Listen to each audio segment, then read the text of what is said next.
to discuss camping alternatives. And I'll turn it over to Director Cosgrove to kick us off. Sure. Well, good evening, Mayor and Trustees.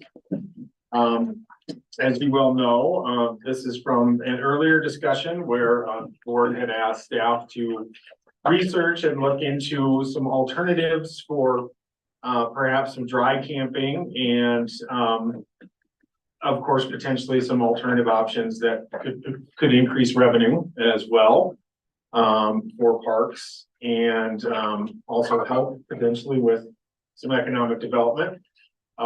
As a little background that I also provided in the document for you, in 2021, we also did expand some camping in Laverne Johnson Park. We added a few tent sites, 4 to be exact, which are very popular and continue to be booked on a regular basis. But we also did try some dry camping spaces that were linked a little bit to the COVID, the pandemic, and we placed them along the rear access. And I tried to give you a little bit of a graphic here of where we tried to place those. And we've kind of had limited success with those. We've gotten a lot of feedback that says the area that we chose to place them is a little hectic for that park. A little dusty because the access road still gets pretty heavily used on the weekends. There's a lot of adjacent park uses there. A lot of foot traffic still to the back of the park in that area. And so we talked quite a bit with staff. We've got Lisa Ramsey here, our Parks and Rec coordinator, who works a lot with the camping reservations and the park hosts in that realm. And we also talked to the Bohm Park host quite a bit. Because we did explore a couple areas of Bohm Park where we thought our ultimate recommendation for additional dry camping might work. And they got quite a bit of feedback from just local residents that Bohm Park is pretty relished by the locals, and particularly near the trail or that lower parking lot near 2nd Avenue where we kind of thought it might be a good place to put it, just maybe would not be well received by the public. So ultimately, after speaking with staff and with park hosts and also with the PRC, we did speak with the PRC a couple of times about this. We are thinking that the best alternative for the dry camping is to move it to the 2nd Avenue trailhead along 2nd Avenue, and I put a graphic in there for you as well. Remove it from Laverne Johnson Park because it isn't at full capacity there during the summertime. There are currently 5 of them at Laverne Johnson Park that allow for parking. We would move those to the 2nd Avenue parking lot, add 5 more for a total of 10, try it for a pilot season in 2024 without investing anything for improvements other than signage and some minimal improvements as far as messaging so that people understood how to use it, and see what sort of demand there is for 2024. If we start seeing an increased demand, we could consider adding electric. Because electric is the one amenity that we get the most requests on. If we were to add electric, we could increase the cost from that 30, 35, 40 price point to 40, 45, 50 a night. And those are all based on the season. So it's peak off-season, peak season holidays. That's where the different price ranges fall. And you could generate a significant amount additional revenue. We are looking into what those costs would be or what that investment would be. For 2nd Avenue, we believe we probably would have to upsize the transformer. And so Director Kaplan is looking into what that potential cost might be. And then, of course, it's the cost to run the conduit, and the pedestals themselves are about $300 a piece. And another thing we're starting to see is that people with EV electric vehicles or all contained electric vehicles that have campers on the back are also starting to call more frequently. So that is something we'd have to look into because we would have to capture that cost too. What is the cost for people that are actually charging their vehicles at these stations? Which isn't right now, in that overnight cost. But we are starting to see more people that are like, hey, I have an EV with a camper on the back. It's all contained one unit. Do you have a place for that? Right now, we don't allow for that. We don't even know what the implications are for having, the type of cord that allows you to switch out for that. But we know it exists. And so Aaron is helping me with that too. So that is one alternative. The other addition that we think might be wise to look at in the future is there are already, could you go to the other graphic in the document? There are already approved pull-in sites in Laverne Johnson Park right here. They already have picnic tables and grills. And they were meant to be as kind of already improved pull-in sites for self-contained units or people that wanted to pull in with their vehicle. Those could have electric added to them as well, because we frequently get people asking for electric in those sites. If we were to do that, we could also increase rates from right now, the 30, 35, 40 to 40, 45, 50. And we would be able to increase revenue in those sites as well.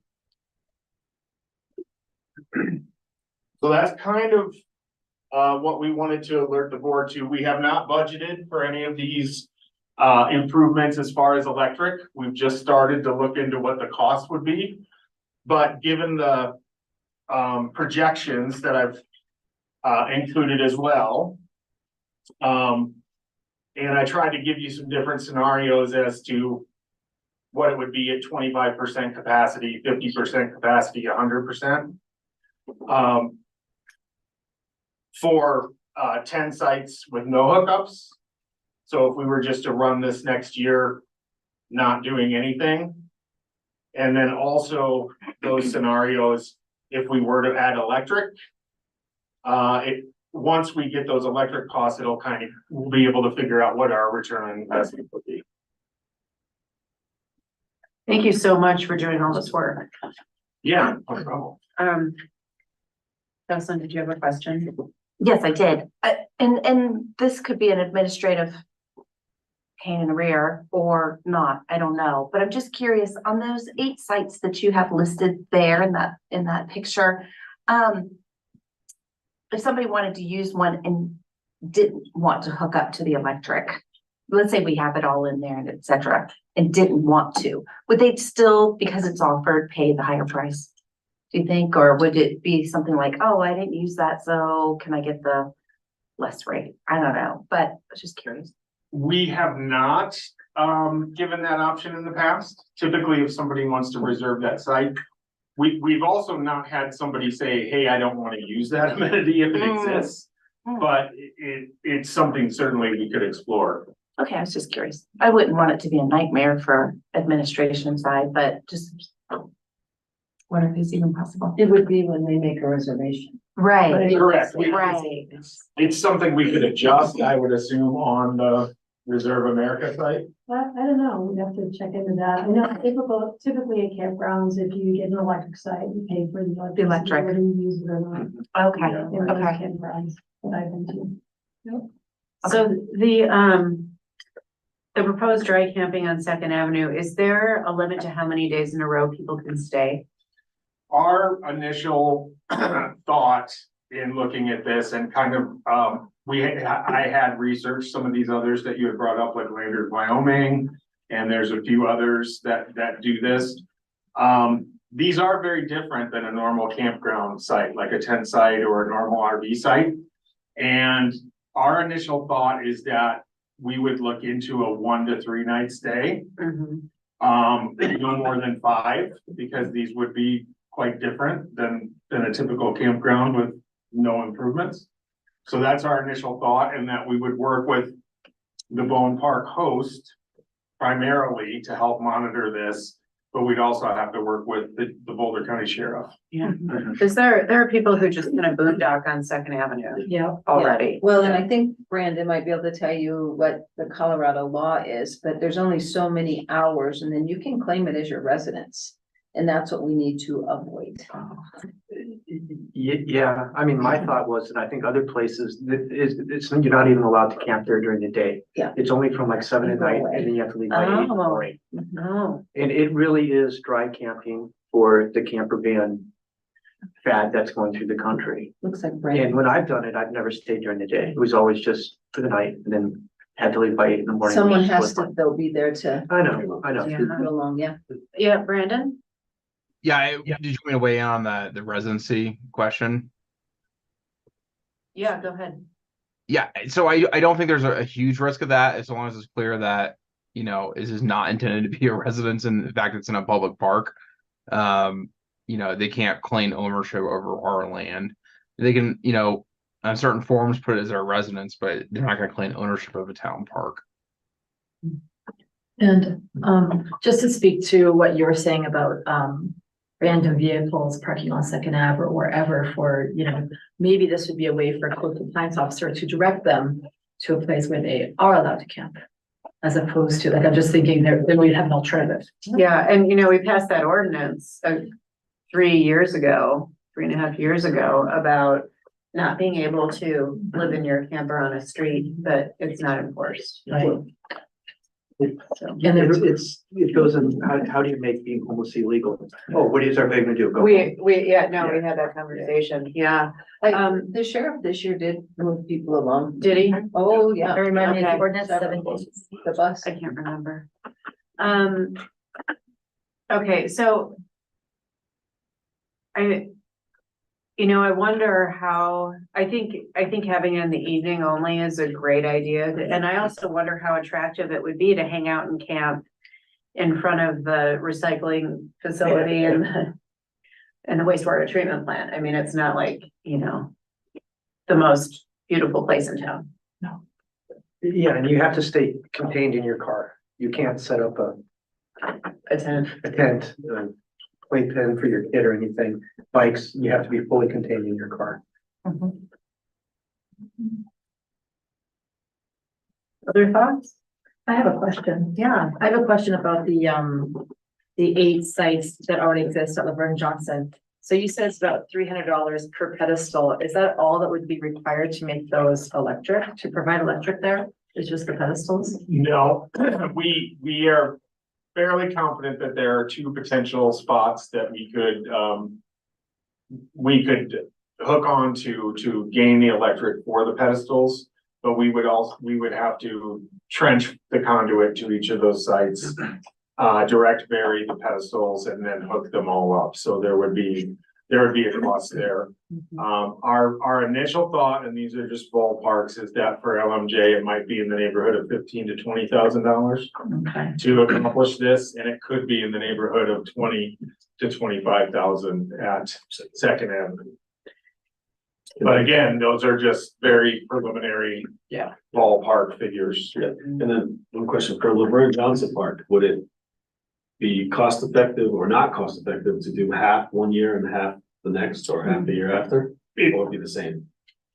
It could, I mean, costs are rising right now, but there are potentially 2 different points that we could come from either end. Okay, so you're doing 1 year and 1 Yeah. year, that's an option. Just curious. And you could also do a payback period on those, Until we have final costs that we will. approximate, but approximate. Yeah, I mean, again, it depends on demand. Laverne Johnson will recover much more quickly because those sites tend to be full.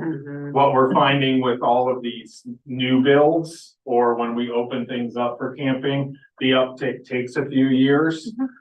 So this year when we've done things, or like the new parking at the Black Bear Hole, for instance, we knew it would take a few years for people to understand this is a paid parking area. And even towards the end of the year, we started to see those numbers begin to rise.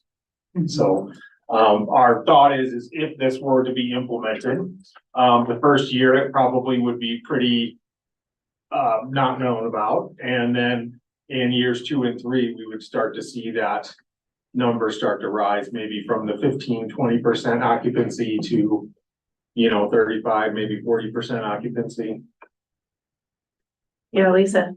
I just wanted to say one thing about like the first year, if we were to add electricity for 2024, a lot of the sites are already booked and have been paid for at the rate with no electricity. That's So, a good point, too.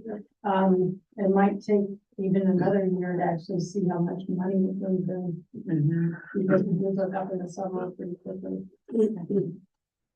But right now, you don't have a proposal for the 2024 budget to put in electric pedestals.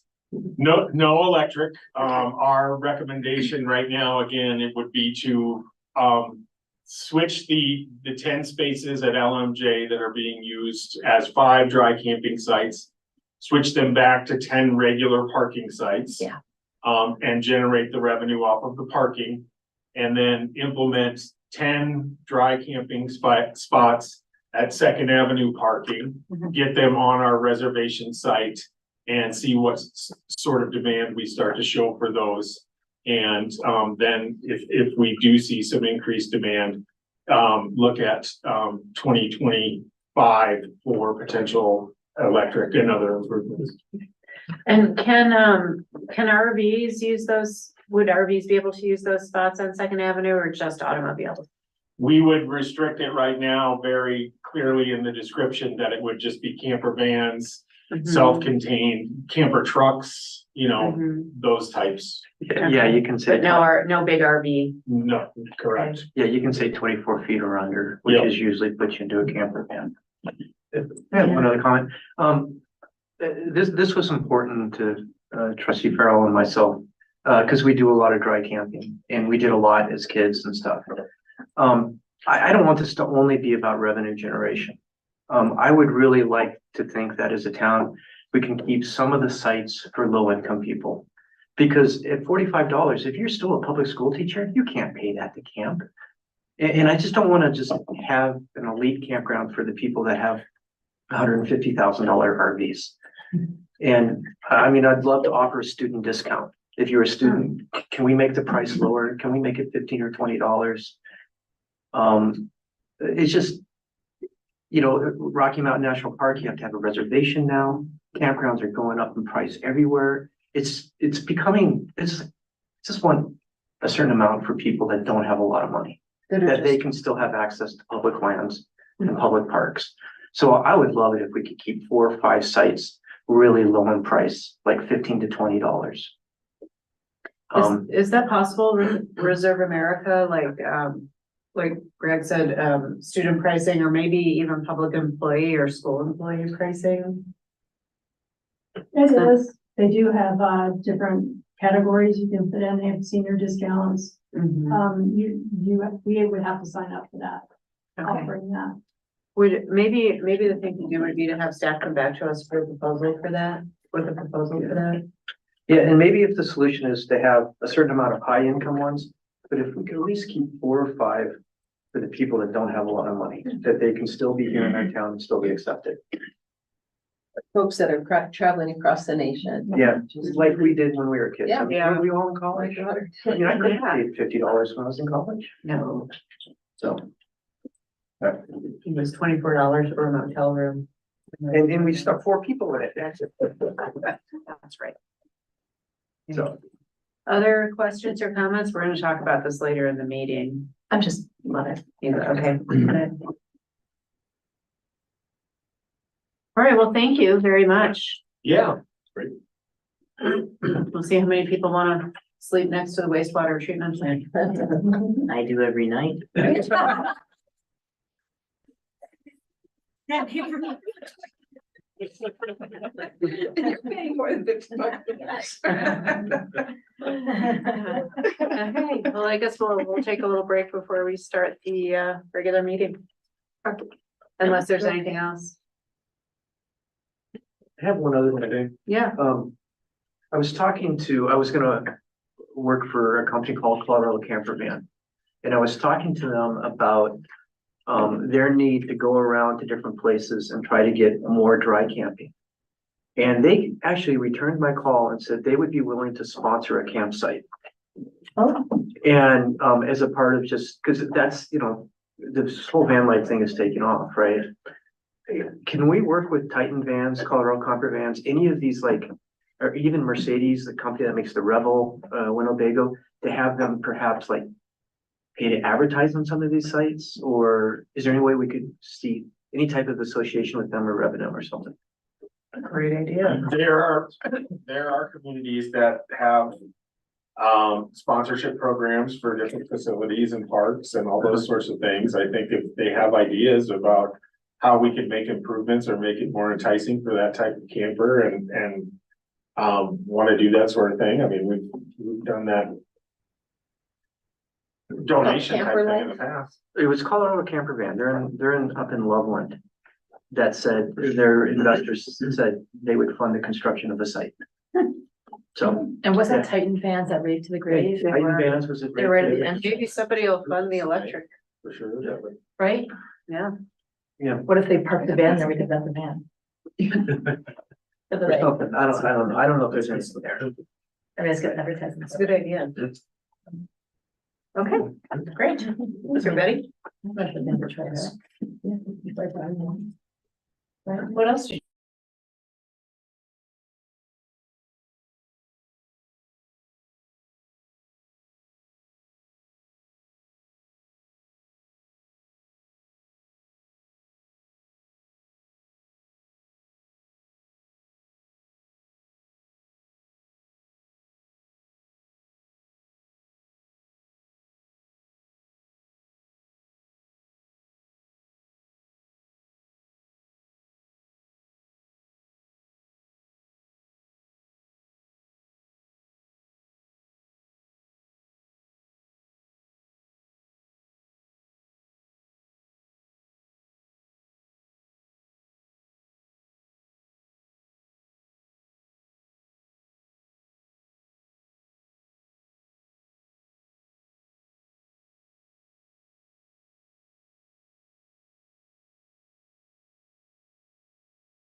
We are doing we're doing an IGA executive session right now. Okay. We're gonna do the roll call and the pledge first. And then, so we'll open the meeting. So I'll call the Monday, November 2023 Board of Trustees meeting to order. Can we have the roll call, please? Yes, Mayor Rogan, Present? Mayor Pro Tem Farrell, Present. Trustee Elson, Present. Trustee Dottie, Present. Trustee Gentleman, Present. and Trustee Williams. Present. Please rise for the pledge of allegiance. I pledge allegiance to the flag of the United States of America and to the republic for which it stands, one nation, under God, indivisible, with liberty and justice for all. Thank you, everyone. Is there a motion to go into executive session? I move to go into executive session being conducted pursuant to CRS sections 24-6-4024E and 24-6-4024B for the purpose of determining positions relative to matters that may be subject to negotiations, developing strategies for negotiations and instructing negotiators, and for receiving legal advice from attorneys representing the town on special legal questions and specifically determining negotiating positions and strategies regarding the intergovernmental agreement between the town of Lyons and Boulder County and obtaining advice as needed from legal counsel on related legal issues. Thank you. Is there a second? Second. Thank you. Any discussion? Okay. call for vote. And the motion passes unanimously. Thank you, everybody. Brandon, I'll send that link over now. Will you send the link to me too, Dolores, so I can Thank share you. my screen? Absolutely. Thank you. And then, Dolores, do you